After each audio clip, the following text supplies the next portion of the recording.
যেভাবে চুরিটা দেখা গিয়েছে, পরাজিত শাসক দল নিয়ে বিস্ফোরক অভিনেতা চিরঞ্জিত চক্রবর্তী।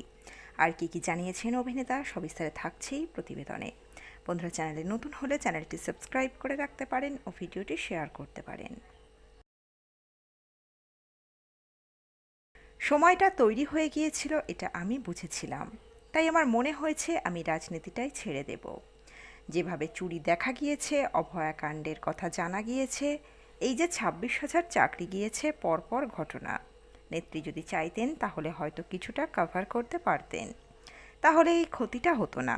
এমন তো নয় মুখ্যমন্ত্রী কিছু করেননি, কিন্তু সেই কাজের তুলনায় এই ভুলগুলো অনেক বড় হয়ে গিয়েছিল। তারকা প্রার্থীদের মধ্যে অনেকেই আছেন যারা তৃণমূল কংগ্রেসের সঙ্গে এখন আর যুক্ত নন, যদিও তাদের প্রচারে দেখতে পাওয়া গিয়েছে এই বছরেও। কিন্তু এই তারকা প্রার্থীদের মধ্যে এমন একজন আছেন যিনি চলতি বছর ভোটের আগেই শুধুমাত্র তৃণমূল ছেড়ে দিয়েছেন তা নয়, ছেড়ে দিয়েছেন রাজনীতিও। তিনি হলেন পরিচালক তথা অভিনেতা চিরঞ্জিত চক্রবর্তী। কিন্তু ভোটের কিছু সময় আগেই তিনি হঠাৎ করে রাজনীতি ছেড়ে দিলেন কেন? তাহলে কি ভোটের এই ফলাফলের আঁচ আগেই পেয়েছিলেন তিনি? এই প্রসঙ্গে প্রশ্ন করায় অভিনেতা জানান, ভোটের আগে রাজনীতি ছেড়ে দেওয়া প্রসঙ্গে চিরঞ্জিত জানান, আমি এবার দাঁড়াবো না বলেই ছেড়ে দিয়েছিলাম। একটাই মানুষ রাজনীতি ছেড়ে দিল এই বছর, এই ভোটে, এই সময়। সেটাই প্রমাণ হচ্ছে যে আমি কি বুঝেছিলাম।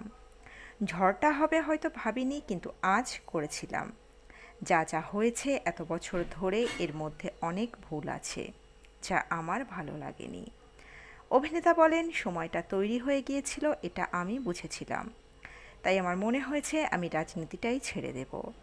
যেভাবে চুরি দেখা গিয়েছে, অভয়াকাণ্ডের কথা জানা গিয়েছে, এই যে 26,000 চাকরি গিয়েছে, পরপর ঘটনা, নেত্রী যদি চাইতেন তাহলে হয়তো কিছুটা কভার করতে পারতেন, তাহলে এই ক্ষতিটাই হতো না।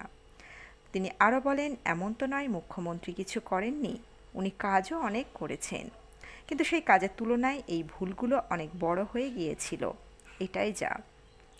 প্রসঙ্গত 2011 সালে তৃণমূল কংগ্রেসের হয়ে লড়াইয়ের মাধ্যমে রাজনীতিতে প্রবেশ করেছিলেন চিরঞ্জিত চক্রবর্তী। 2011 সালে বিপুল ভোটে বিজেপি প্রার্থীকে হারিয়ে তিনি বিধায়ক হন। এরপর টানা 3বার বারাসত কেন্দ্র থেকে তৃণমূলের বিধায়ক হিসাবে জয়ী হয়েছিলেন তিনি। তবে এত কিছুর পরেও তিনি এই বছর রাজনীতি ছেড়ে দিয়ে নিজের অভিনয়ে জোর দেওয়ার কথা বলেছিলেন। সেই কথা মতোই ভোটের আগে রাজনীতি ছেড়ে দেন তিনি। বন্ধুরা, আপনারা কি বলবেন? আপনাদের মতামত অবশ্যই রাখবেন কমেন্ট বক্সে। দ্রুত ফিরে আসবো এরকমই নতুন কোনো আপডেট নিয়ে। অজানা গল্প চ্যানেলের সঙ্গে থাকার জন্য সকল দর্শক বন্ধুকে অসংখ্য ধন্যবাদ। দেখতে থাকুন, চোখ রাখুন আমাদের অজানা গল্প চ্যানেলে।